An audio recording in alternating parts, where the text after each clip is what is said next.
تو یہ آ کے نبی صلی اللہ علیہ وسلم سے کہنے لگے یہ اصحاب کہف کے نوجوانوں کا واقعہ کیا ہے؟ آپ نے فرمایا کل بتاؤں گا، کیونکہ آپ وحی کا انتظار کرتے تھے. آپ نے انشاء اللہ نہیں کہا، یہ نہیں کہا کہ اگر اللہ نے چاہا. تو اللہ کو آپ صلی اللہ علیہ وسلم کی یہ بات، اس پہ اللہ نے آپ کو تنبیہ فرمائی کہ آپ اپنی مرضی سے کچھ بھی نہیں بتا سکتے. آپ کو یہ کہنا چاہیے کہ اگر اللہ نے چاہا. تو اس پر وحی کا سلسلہ بند ہو گیا اور آپ انتظار کرتے رہے. 15 دن کے بعد وحی نازل ہوئی اور آپ صلی اللہ علیہ وسلم کو بہت تکلیف ہوئی اس عمل سے، کیونکہ وہ اعتراض کر رہے تھے نا کہ دیکھو ان کو معلوم نہیں ہے. تو 15 دن کے بعد وحی نازل ہوئی اور پھر اللہ نے آپ کا پورا واقعہ بیان کیا اور فرمایا کہ وَلَا تَقُولَنَّ لِشَيْءٍ إِنِّي فَاعِلٌ ذَلِكَ غَدًا إِلَّا أَن يَشَاءَ اللَّهُ. کبھی بھی کسی کام کے بارے میں یہ مت کہا کریں کہ میں یہ لازمی کل کروں گا، ہاں یہ کہا کریں اگر اللہ نے چاہا. تو نبی صلی اللہ علیہ وسلم نے انشاءاللہ کہنا بھول گئے تو وہی دیر سے نازل ہوئی، لیکن اللہ نے پھر آپ کو تنبیہ فرمائی. تو اصحاب کہف کا واقعہ بیان کیا کہ پچھلی امتوں میں چند نوجوان تھے جو مشرک حکومت تھی، تو ان دونوں نے بت پرستی کو چھوڑ کر ایک خدا پر ایمان لے آئے. جب ایمان لے آئے تو ان کے لیے اپنے کنٹری میں رہنا ناممکن ہو گیا. تو انہوں نے اللہ پہ اعتماد اور توکل کر کے کہا فَأْوُوا إِلَى الْكَهْفِ، یہاں سے نکلو اور کسی غار میں جا کے پناہ لو. غار میں جائیں گے تو کل دیکھیں گے پھر ہم نے کیا کرنا ہے، فی الحال یہاں سے نکلو. یعنی دین سے پیچھے نہیں ہٹے بلکہ دین پہ قائم رہنے کے لیے اس ملک سے ہجرت کر لی. یہی شریعت کا حکم ہے کہ جس جگہ آپ اپنے دین کو محفوظ نہیں رکھ سکتے وہاں سے آپ کے لیے موو کر جانا واجب ہے، اور یہ اللہ کی طرف سے بہت بڑا اس پہ اجر ملتا ہے. اس پہ قرآن کہتا ہے جو اللہ کی راہ میں نکلے گا نا، دین پہ قائم رہنے کے لیے علاقہ چھوڑے گا، یجد فی الارض مراغما کثیرا وسعا، زمین میں اس کو بڑی کشادگی نظر آئے گی، زمین کا سینہ اس کے لیے کھلا ہوا ہے، بھوک سے مرے گا نہیں. اور اللہ نے فرمایا اگر وہ سفر کے دوران مر گیا فقط وقع اجرہ علی اللہ، اس کا اجر اللہ کے اوپر پڑ گیا، یا گر گیا اس کا اجر اللہ کے اوپر، یعنی اللہ پہ فرض ہو گیا اس کو نوازنا. تو اب یہ تین جب نکلے تو انہوں نے کہا چلو بھائی غار میں جا کے بنا لیتے ہیں، اور اگر تم یہیں رہے تو یہ ہمیں ہمارے پرانے دین پر لے آئیں گے اور ہم کبھی بھی کامیاب نہیں ہو سکیں. بڑا مضبوط ایمان. تو اپنے کتے کو بھی ساتھ، کتا حفاظت کے لیے اپنے ساتھ رکھنا جائز ہے، شو کے لیے یا ویسے ہی شوقیہ پالنا جائز نہیں ہے.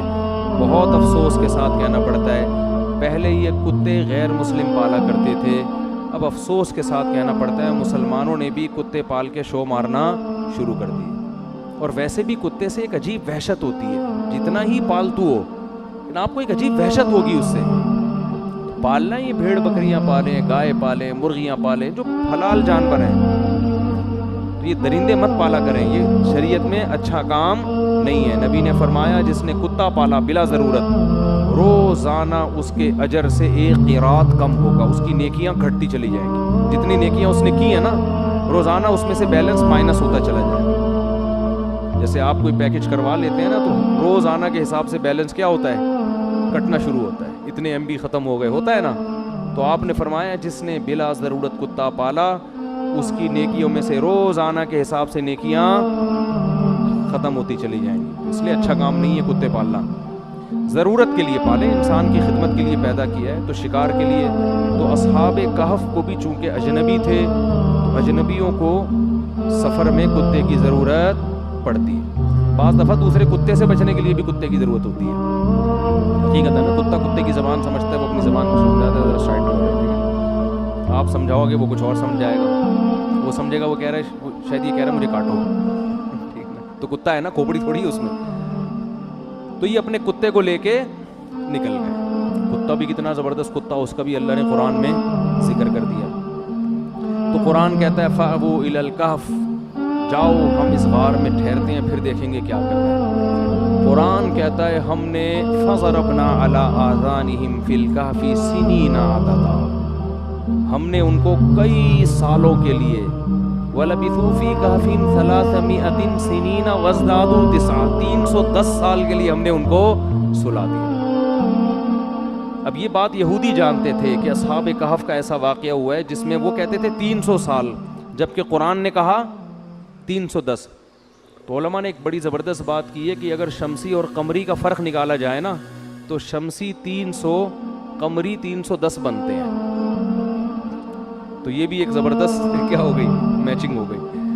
تو 310 سال کے لیے اللہ نے انہیں اس غار میں سلا دیا۔ کیا اللہ کی قدرت، قرآن بتاتا ہے اس کی حکمت کیوں سلا دیا۔ نمبر 1 کہ جب وہ اٹھ کے آئیں گے اپنی قوم کے پاس اور علامتوں سے لگے گا کہ بھئی یہ 300 سال، کیونکہ تاریخ اس وقت بھی لکھی جاتی تھی، 300 سال پہلے ایسے کچھ لوگ ہجرت کر کے بھاگے تھے، یہ ہوا تھا، اس وقت یہ سکہ بھی ہے ان کے پاس، تو لوگوں کو یقین آ جائے گا کہ اللہ ہر چیز پر قدرت رکھتا ہے۔ ایک حکمت تو یہ قرآن نے بیان کی، یہ حکمت۔ دوسری حکمت کہ ہجرت جو اللہ کے لیے کرتا ہے، اللہ کے لیے قربانی کرتا ہے، اللہ غیب سے کیسے اسباب پیدا کرتے ہیں۔ اب پوری دنیا میں ان کو کوئی ٹھکانہ دینے والا نہیں تھا، اللہ نے کہا سو جاؤ، جب صبح اٹھو گے نا تو یہ حکومت ہی چینج ہو چکی ہوگی، 300 سال میں اسلامی حکومت آ چکی ہوگی، وہ تمہیں گلے لگائیں گے، کہیں گے بھائی یہ تو توحید پرست لوگ 300 سال پہلے نکلے تھے، ٹھیک ہے نا، یہ کہاں غائب ہو گئے تھے۔ تو 310 سال سوتے رہے ہیں، اور قرآن کہتا ہے کہ ہم نے غار پہ جو ان کا کتا حفاظت کے لیے بیٹھا ہوا تھا نا، وہ 300 سال تک ایسے بیٹھا رہا ہے کہ لو اطلعت علیہم لولیت منہم فرارا، اس کے روب اتنا تھا کہ کوئی اس کے قریب سے گزر کے اس کو دیکھ لیتا تو بھاگ جاتا وہاں سے، وہ سمجھتا باقاعدہ یہ پہرا دے رہا ہے بیٹھا ہوا۔ باسط ذراعیہ بالوسیط، غار کی چوکھٹ پر اپنے بازوؤں کو پھیلایا ہوا ہے، جیسے کتے کا اسٹائل ہوتا ہے نا بیٹھنے کا، اس طرح بیٹھا ہوا ہے اور زبان نکال کے ہانپ رہا ہے، لیکن انتظار میں ہے۔ اور قرآن کہہ رہا ہے وَنُقَلِّبُ أَفْئِدَتَهُمْ ذَاتَ الْيَمِينِ وَذَاتَ الشِّمَالِ، ہم ان کو نیند کی حالت میں کروٹیں بھی دیتے تھے، کیونکہ اتنے عرصے اگر آپ زمین پہ لیٹے رہیں تو زمین ہی کھانا شروع کر دیتی ہے، اور سورج کی کرنیں اس انداز سے پڑتی ہیں کہ سورج کی روشنی ان کو نقصان نہیں دیتی۔ تو بڑا تمام سائنٹیفک جتنے بھی وہ طریقے ہوتے ہیں نا کسی کو زندگی دینے کے، ان تمام طریقوں کی قرآن کہتا ہے ہم نے رعایت کی۔ اور 310 سال کے بعد جا کے جب وہ اٹھے ہیں تو کہنے لگے بھائی کیا ہو گیا، ہم تو لگ رہا ہے بہت لمبا سو لیے ہیں۔ قال کم لبثتم، کہنے لگے کچھ پتہ ہے کتنی دیر سوئے ہیں، اب کنفیوز ہو رہے ہیں نا آپس میں، کہنے لگے قالوا لبثنا یوما او بعض یوم، شاید ایک دن یا اس سے کچھ کم سوئے ہیں، کیونکہ وہ سورج کو دیکھ کے اندازہ لگا رہے تھے نا کہ ہم جب گھسے تو یہ ٹائم ہو رہا تھا، نکلے ہیں تو یہ ٹائم ہو رہا ہے، تو 24 گھنٹے یا اس سے کچھ کم ہوئے۔ پھر پریشان ہو گئے کہ یار کچھ ایسا لگتا نہیں ہے تو پھر کہنے لگے ربکم اعلم بما لبثتم، اللہ ہی کو پتہ ہے بھائی کتنے سوئے ہیں، اس بحث میں کچھ نہیں رکھا ہوا، پیٹ کمر سے چپکا ہوا ہے۔ فبعثوا احدکم بورقکم ہذہ، یہ سکہ رائج الوقت لے کے جاؤ اور شہر میں چھپ کے جا کے چپکے سے ایھا ازکا طعاما، جو حلال کھانا ہے نا وہ لے کر آؤ۔